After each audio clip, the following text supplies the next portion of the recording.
Muito bom poder estar aqui com você nessa manhã, para a gente poder aprender um pouco mais da palavra de Deus. E o título do sermão de hoje é Os Perigos da Apostasia, porque esse texto está no Evangelho de Mateus, no capítulo 24. Esse texto de Mateus, Jesus vai fazer o seu grande discurso escatológico, o discurso dos fins dos tempos. E um tema me saltou logo de cara, quando eu comecei a cavar o texto, ali nos originais, um tema me saltou logo de cara aqui, nesse trecho, que é o tema da apostasia. Então, no capítulo 24 e no capítulo 25, Jesus está falando de muitas coisas aqui, em relação aos fins dos tempos. Então, nós temos um tema geral aqui, que é o fim dos tempos, e Jesus está fazendo observações e trazendo ensinamentos de como as coisas ocorreriam no final dos tempos.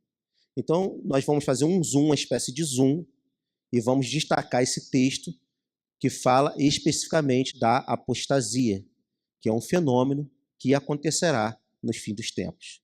Então, o título do sermão de hoje é Os Perigos da Apostasia, Evangelho de Mateus, capítulo 24, do versículo 10 até o versículo 14.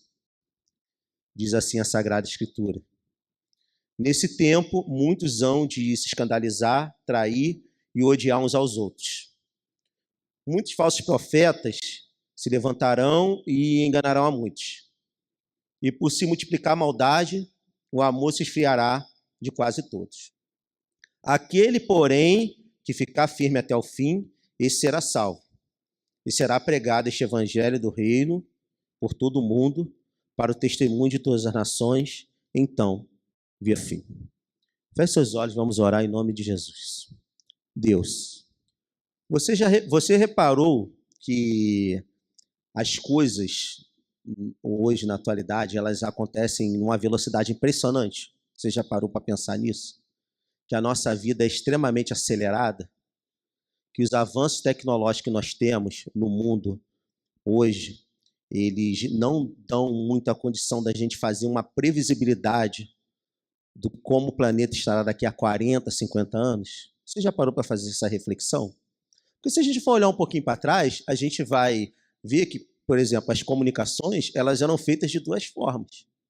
Eram feitas através de telefonema e de cartas. Há 30 anos atrás era assim que se fazia, né? Inclusive, às vezes aparece na internet lá para a gente, o pessoal escrevia cartas para o Silvio Santos, olha só, para arrumar namorada.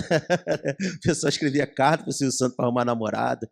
Às vezes você saía de casa para trabalhar e a pessoa só tinha notícia de você à noite, porque você não tinha como se comunicar. Você queria conversar com um parente seu que mora em outro estado e mora em outro país, aí tinha que ficar lá debaixo do orelhão, né, Paulinho?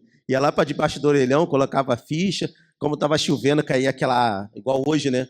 Hoje está chovendo, então a pessoa ficava lá embaixo do orelhão e a chuva batendo em cima do orelhão, o orelhão chiando. Então, a gente tinha dificuldade de comunicação. Mas hoje a gente percebe que isso é coisa do passado. O pessoal aqui abaixo de 25 anos, eu estou falando coisa de museu. As pessoas não vivenciaram isso. Eu não tenho a mínima noção do que seja isso. Por quê? Porque a gente vive num ritmo muito acelerado. O nosso crescimento, o nosso desenvolvimento tecnológico, ele é absurdo, ele é assustador.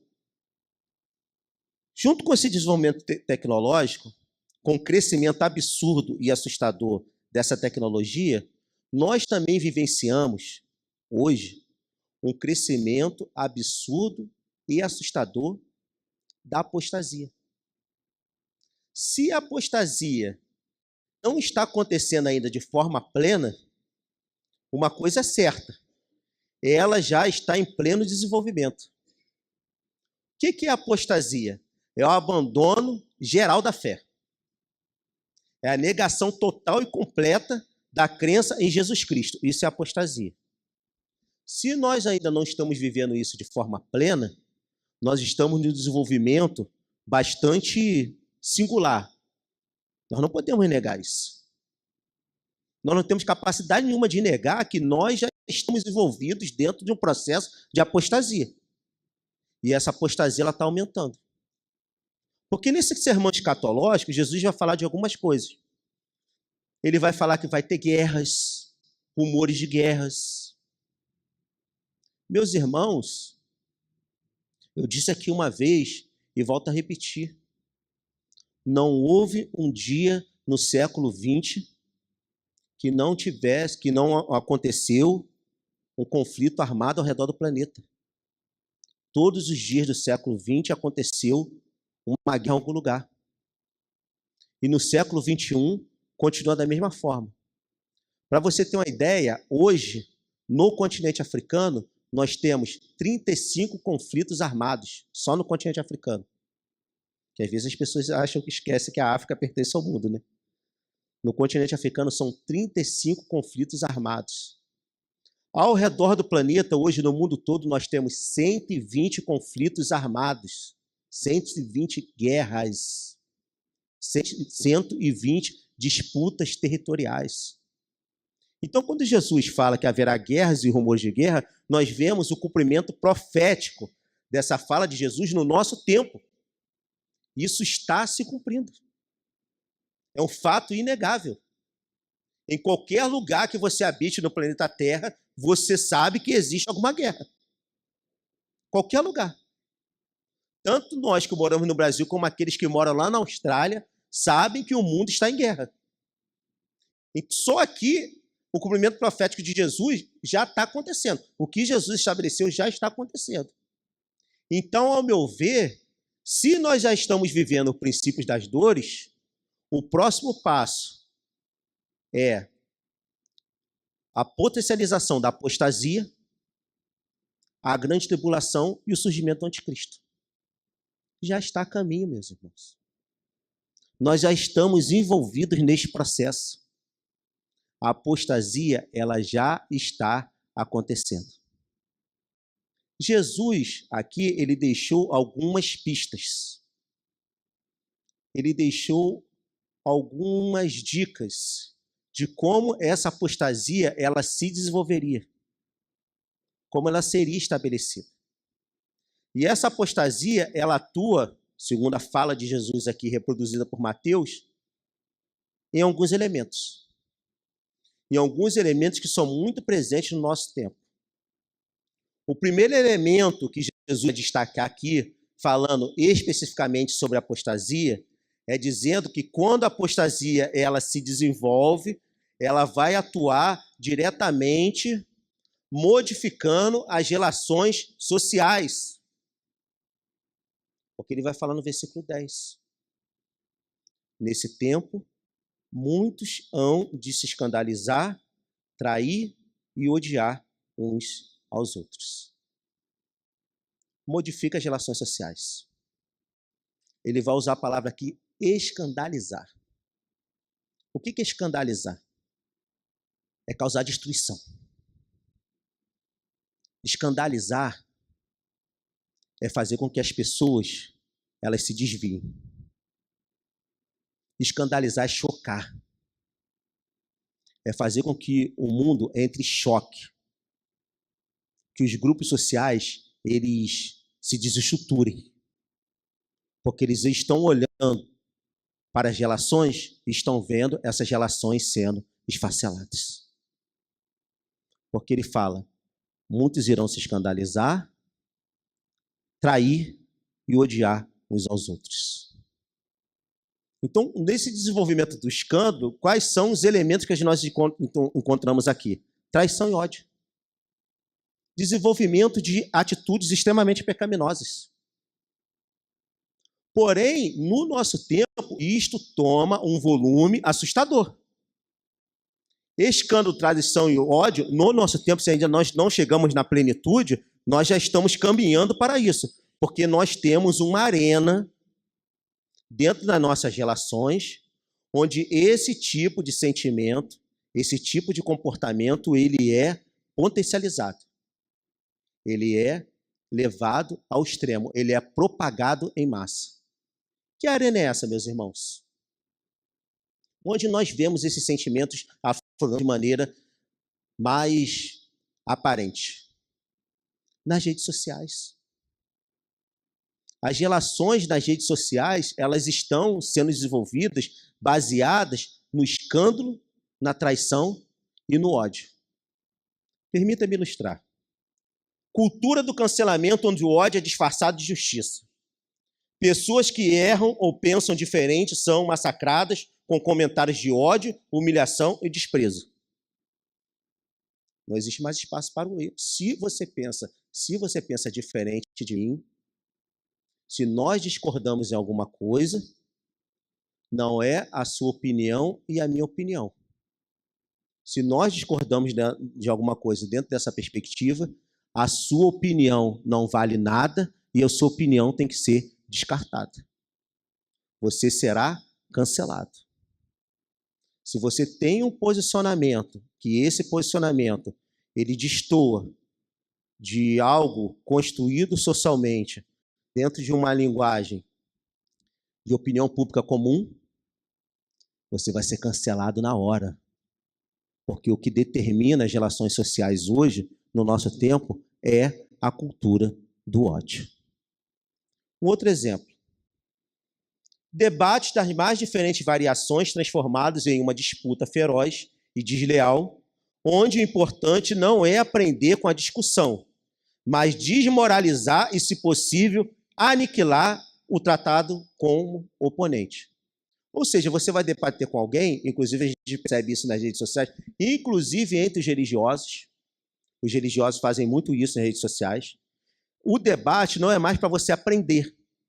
Você não debate mais com o outro e fala assim, eu sei alguma coisa, esse cara sabe alguma coisa, vamos debater para a gente construir algo junto. Não existe mais isso. O debate é para provar que eu estou certo, que você está errado, e para eu te aniquilar, para que o indivíduo ele seja destruído. É assim que funcionam os debates nas redes sociais. Tem um cara, um teólogo, né? Eu estava seguindo ele. Estava gostando das coisas que ele produzia, ele fazia uma exegese do grego lá, dos textos bíblicos. Falava, o cara sabe o que ele está falando, eu vou aprender muito com esse cara. Aí ele foi para um debate, participar do debate. Aí, nesse debate, ele se apresentou no debate, aí ele tem um apelido. Quando ele vai para o debate, ele tem um apelido. O apelido dele é Exterminador de Calvinistas. É o apelido dele. Exterminador de Calvinistas. Aí eu falei assim, cara, vou parar de seguir esse cara. Como é que eu vou seguir um cara que quer me exterminar? Eu vou parar de seguir. É o exterminador de calvinistas. Eu falei, meu Deus. O que ele está dizendo é o seguinte, que ele é o exterminador de um irmão que vai viver com ele eternamente em glória. Então o debate agora não é mais para eu construir algo que seja significativo. O debate é para se aniquilar. Outro aspecto. Indivíduos são expostos pelos seus erros ao escrutínio público, sem nenhum cuidado para que haja oportunidade de arrependimento e restauração. Ou seja, errou, acabou. O tribunal da internet, o tribunal da Inquisição é fogueira. Errou, não existe mais espaço para redenção, para arrependimento. Errou, não existe mais espaço para disciplina eclesiástica, não existe espaço para arrependimento, não existe mais espaço para restauração. Errou, já era. Acabou. Você massacra o indivíduo. Eu olho para esse texto, do versículo 10, vai começar a me fazer muito sentido. Nesse tempo, muitos irão se escandalizar, trair e odiar uns aos outros. Outro aspecto. Pessoas que pensam, que passam a viver em função de curtidas e comentários em suas redes sociais, procurando essencialmente aprovação humana e não divina. Ou seja, a vida da pessoa está baseada naquilo que ela produz na rede social, naquilo que ela desenvolve, na imagem que ela está mostrando na rede social. E essa imagem, na maioria das vezes, é uma imagem escandalosa. É uma imagem que causa escândalo nos outros. Porque a essência da pessoa não está mais baseada na figura de Cristo. A essência da pessoa está baseada naquilo que ela está demonstrando na rede social. Está gerando escândalo. Então, essa apostasia, ela interfere e modifica diretamente as relações sociais. Como que a gente pode, nós como igreja do Senhor, como igreja verdadeira de Jesus Cristo, como nós podemos nos prevenir disso? Em primeiro lugar, buscando ser fiel a Deus, apresentando um caráter misericordioso e confiável. Se as relações sociais estão pautadas pelo escândalo, pela traição e pelo ódio, as nossas relações serão pautadas pela confiança e pela misericórdia. Pode entrar nesse lugar aqui, porque esse lugar aqui é lugar de misericórdia. Esse lugar aqui é lugar de acolhimento. Aqui não é lugar de cancelamento. As pessoas podem estar te cancelando aí. Aqui a gente não vai te cancelar. Aqui a gente vai te amar porque Jesus Cristo nos amou acima de todas as coisas. Que em primeiro lugar nós fomos amados por Deus. Promover relacionamentos que sejam pautados por cuidado, tolerância e preservação. Ao invés da gente aniquilar, ao invés da gente destruir, ao invés da gente anular, a gente cuida, a gente tolera. Porque como é que eu vou conviver só com alguém que pensa igual a mim, gente?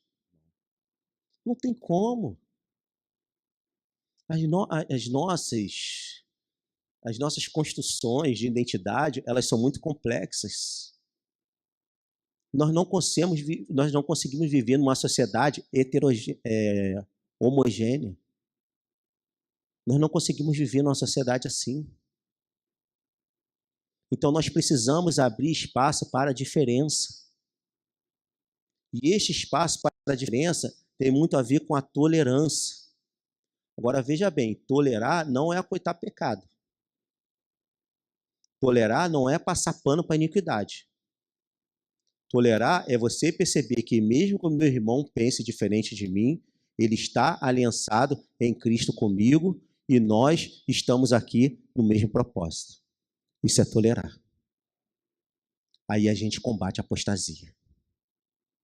Sabe por quê, meus irmãos? Jesus, ele não nos chamou para cancelar. Ele nos chamou para a gente corrigir e para a gente amar. O nosso Jesus jamais cancelou alguém. O nosso Jesus jamais disse para alguém que não bastava. Para você não tem saída. O nosso Jesus jamais disse para alguém, sai daqui que você é maldito e filho do diabo. Ele andou com o filho do diabo 3 anos. Ele sentou com o filho do diabo, sabendo que o filho do diabo ia trair ele, e ficou lá comendo 3 anos com o filho do diabo. Nosso Jesus jamais cancelou alguém, ele sempre amou. Então, nós combatemos a apostasia a partir do momento que a gente percebe que ela interfere nas relações sociais e nós não seguimos o padrão que Jesus colocou aqui, mas o padrão que o próprio Cristo nos ensina na Sagrada Escritura.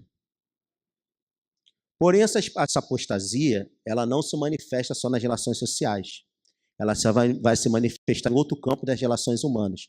Primeiro, segundo a fala de Jesus, ela se manifesta nas relações sociais e ela vai manifestar-se depois que existe um encadeamento lógico aqui. Primeiro, ela se manifesta nas relações sociais. Essas relações sociais vão interferir no outro tipo de relação, que são as relações religiosas. É o que ele vai dizer aqui no versículo 11. Ele vai falar assim, ó: muitos falsos profetas se levantarão e enganarão a muitos. Relações religiosas. Muitos falsos profetas se levantarão e enganarão a muitos. Perceba a ênfase que Cristo está dando aqui. Ele usa a palavra muito 2 vezes. Muitos, no plural, 2 vezes. Ou seja, ele está dizendo que é uma coisa de amplitude em massa. Muitos falsos profetas enganarão a muitos. Então, não são campos isolados de engano. São campos de propagação em massa. Os falsos profetas estão enganando a muitos. Eu faço uma pergunta para você sincera nesta manhã, meu irmão. Você tem condição de negar isso? Você consegue negar que os falsos profetas estão atuando entre nós e multidões estão sendo enganadas? Você consegue dizer que isso é mentira?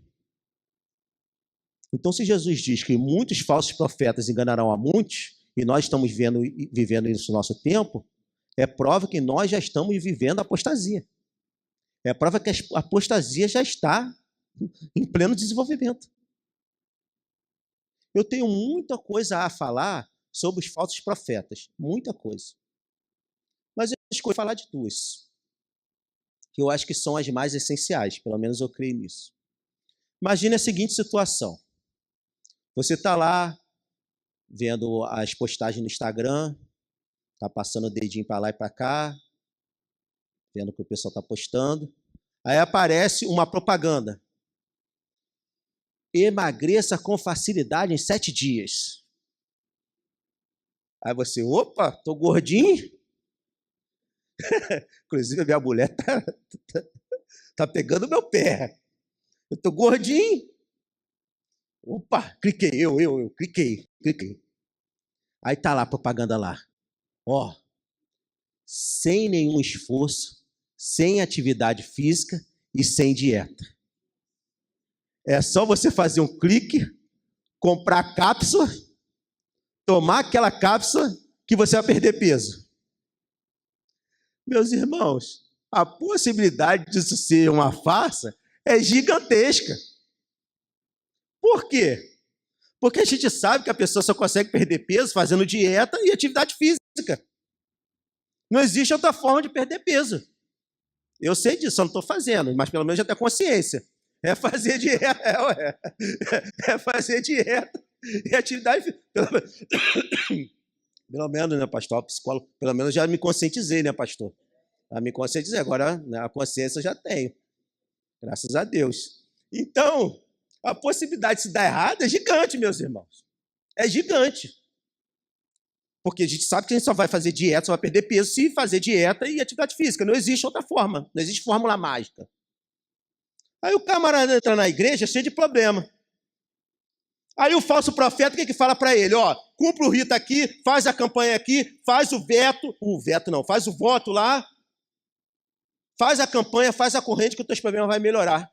Sabe o que ele está falando para você? Ele está te enganando, é mentira. Não vai mudar nada. Sabe por que não vai mudar? Porque não tem comprovação na palavra de Deus. Porque a gente olha a vida dos personagens da Bíblia, e os personagens eles estão sendo aperfeiçoados por Deus no sofrimento. Eles estão sendo aperfeiçoados por Deus na dor. Eles estão sendo aperfeiçoados por Deus no processo. Então, meus irmãos, para que nós possamos ser abençoados por Deus, nós precisamos passar pelo processo. E o falso profeta está dizendo que não tem processo, ele está contando mentira. Ele está enganando a muitos. Um outro exemplo. Você está passando lá, o negócio do Instagram, está passando o dedinho para lá e para cá, igual a gente faz. Aí aparece uma campanha patrocinada. Tenha ganhos financeiros 20 vezes maior que o teu investimento. Aí o cara, tô cheio de boleto para pagar, vou clicar aqui para ver, né? Aí qual é a promessa? Você vai investir R$1.000 e esse R$1.000 vai render 20 vezes mais. Você vai pegar 1.000 e vai render 20 vezes. Meu irmão, qual é o negócio que dá uma rentabilidade dessa? Nenhum. Mas as pessoas não caem no golpe? Elas não clicam? Elas caem no golpe, não caem? Aí vem um falso profeta e fala para você assim, ó, tem bênção para você. Deus vai te abençoar.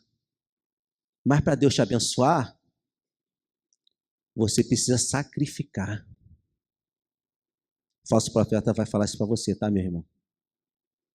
Vou ensinar uma estratégia para você aqui. Como falso profeta, ele atua. Ele vai enrolar. Em algum momento ele vai pedir dinheiro. Ele vai enrolar. Em algum momento ele vai pedir dinheiro. Ele vai dizer que aquele dinheiro está condicionado à bênção. Anátema, seja maldito alguém que condiciona a bênção de Deus a valor econômico. Porque a bênção de Deus está condicionada única e exclusivamente à graça dele. É a graça de Deus que derrama a bênção sobre nós. E a graça de Deus nos torna gratos. Porque nós sabemos que tudo vem dele, tudo pertence a ele. Por isso nós agradecemos a Deus e somos generosos no serviço da casa de Deus. Fora isso, é a conversa fiada de falso profeta. Então, a apostasia, ela está interferindo diretamente nas relações religiosas. Como é que a gente resiste a isso? Eu só vejo uma forma. Elenquei duas aqui. A primeira delas: estudar sobre a verdade da fé com profundidade e intensidade.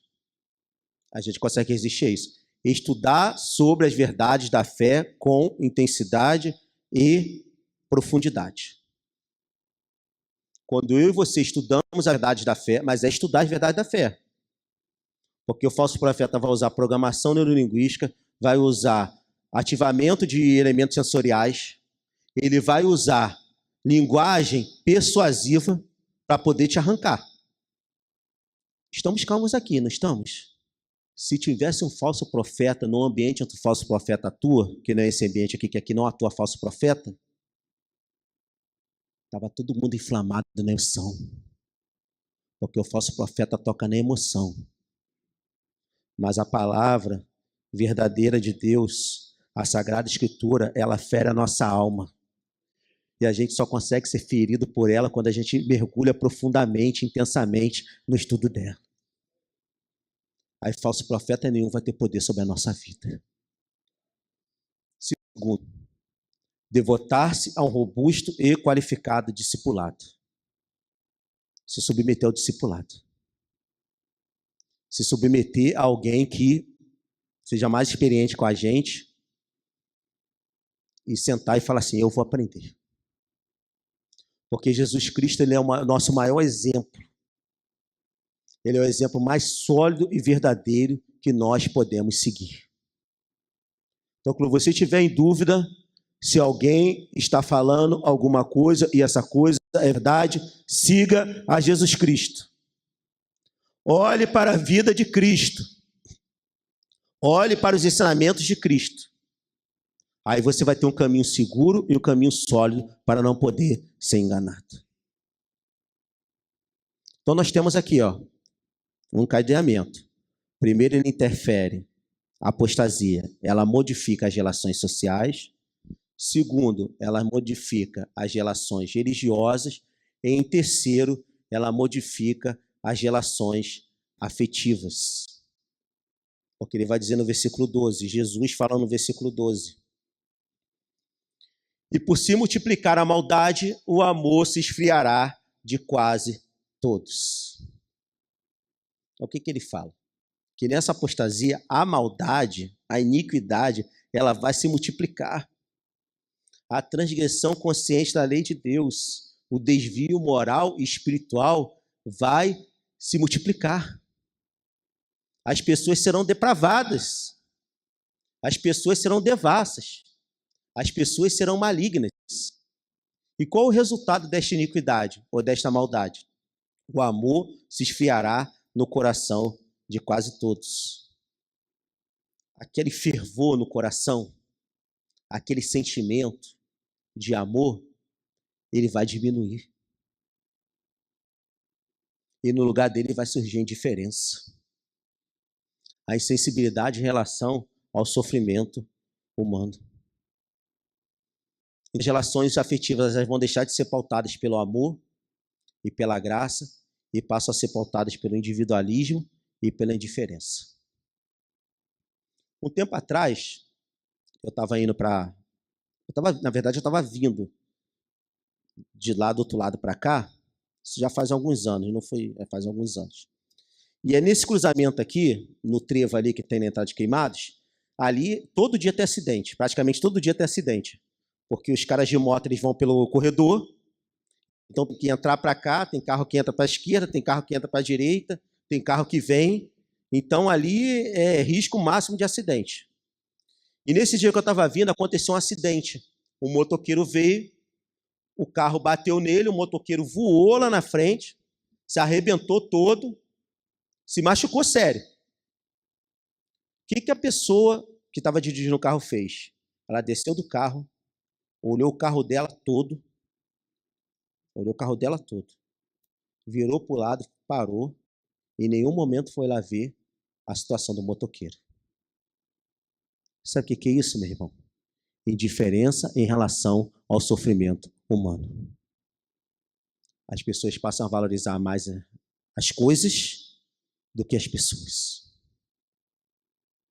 O amor se esfriará no coração de quase todos. Sabe o que me assusta mais? É Jesus está falando isso para os apóstolos. Ele não está no discurso público, ele está falando na intimidade. Os apóstolos perguntaram para ele: Senhor, quando vai acontecer o fim dos tempos? Jesus, no seu círculo íntimo, ele está conversando com os apóstolos. Sabe o que ele está dizendo? Que se a igreja não vigiar, a igreja será acometida por esse sentimento. Que isto aqui é uma ameaça real para a igreja. Então nós precisamos nos prevenir. Por quê? Por exemplo, né? Você vê alguém sendo assassinado. É algo que deveria chocar, não choca mais. Você vê um confronto policial, uma pessoa que infelizmente resolveu seguir a vida do crime, sendo morta num confronto. E isto é legítimo. Porque a Bíblia, de capa a capa, ela atua na valorização da vida. Então a vida é um bem tão precioso para nós que, em nome da preservação da vida, é permitido até matar. Tanto que a vida é tão preciosa. Por isso que a gente não pode apoiar nada que seja contra a vida. A vida é o bem maior da sociedade, é o bem maior dos seres humanos. A vida é o bem maior que Deus concedeu à humanidade. Aí essa pessoa que infelizmente resolveu ser criminosa, ela é morta legitimamente porque ela estava incorrendo risco à vida de outra pessoa. Isso para mim, meus irmãos, é uma tragédia. Isso para mim é uma tragédia. Você que tem que matar alguém para preservar a vida, isso para mim é uma tragédia. Mas para alguns é muito de festa. Porque eu vejo um monte de gente postando na rede social colocando assim, CPF cancelado. Onde a vida deixou de ser o bem mais precioso. Naquele tempo, o amor se esfriará no coração de quase todos. Como que a gente resiste a esse processo? Meu irmão, não sei você. Eu vejo muitos exemplos de cristãos que são pessoas que eu tenho muito respeito, eu vejo essas pessoas agindo dessa forma. De acordo com o que você tem, da maneira como você pode fazer, mas assistindo com amor todos aqueles que se apresentam a nós com necessidade. Porque a nossa tendência natural é julgar. Porque o cara fez isso, porque o cara fez aquilo, porque o cara fez aquilo outro. Mas o comportamento de Jesus Cristo era amar. Assistindo com amor, meus irmãos. Não sendo mais indiferente em relação ao sofrimento humano. A pessoa bateu na porta da tua casa, te parou na rua. Se você pode ajudar, ajuda. Porque assim você vai estar cumprindo o mandamento de Jesus Cristo.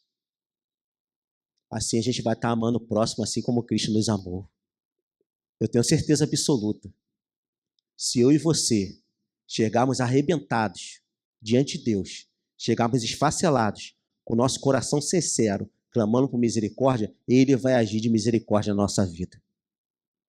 E assim como Ele age de misericórdia na nossa vida, Ele nos ensina a agir de misericórdia na vida do nosso próximo. Assim a gente vai amar.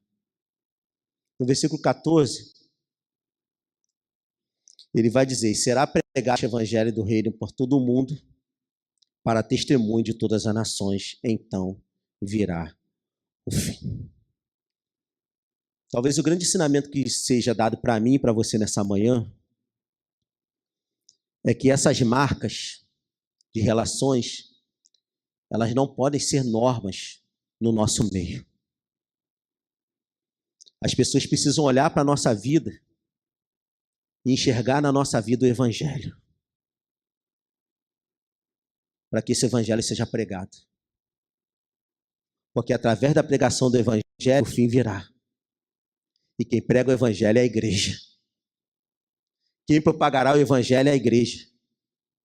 Quem fará com que a vinda de Cristo seja estabelecida através da pregação do evangelho será a igreja. Então nós temos uma missão. E a missão é pregar o evangelho. E quando a gente prega o evangelho, a gente resiste à apostasia. Ela vai acontecer. Mas o meu e o teu coração será preservado, porque Jesus separou um lugar para a gente lá na glória. O nosso coração vai ser guardado, porque a gente está pregando o evangelho. Porque o evangelho será propagado para todas as nações. E nós seremos conhecidos, o pastor Álvaro disse aqui, né, numa última pregação, de forma muito excelente, que os crentes hoje parece que não são conhecidos, né? Eu até disse para ele o que é, mas não vou dizer o que é. Que nós passamos a ser conhecidos como aqueles que pregam o evangelho. Eu vou lá naquela igreja lá. Por que eu vou naquela igreja? Porque a igreja prega o evangelho. Eu vou aceitar o convite do irmão. Por que eu vou aceitar o convite do irmão? Porque o irmão prega o evangelho. Eu vou olhar com mais simpatia para o trabalho que aquelas pessoas estão fazendo, porque aquelas pessoas pregam o evangelho. Existe uma saída para nós não sucumbirmos à apostasia, e essa saída é: pregue o evangelho. E assim, lá na glória, Jesus vai olhar para mim, vai olhar para você e falar assim, vem aqui para o descanso eterno, porque tu cumpriu a minha meta com fidelidade. Que Deus te abençoe nessa manhã. Feche seus olhos, vamos orar em nome de Jesus.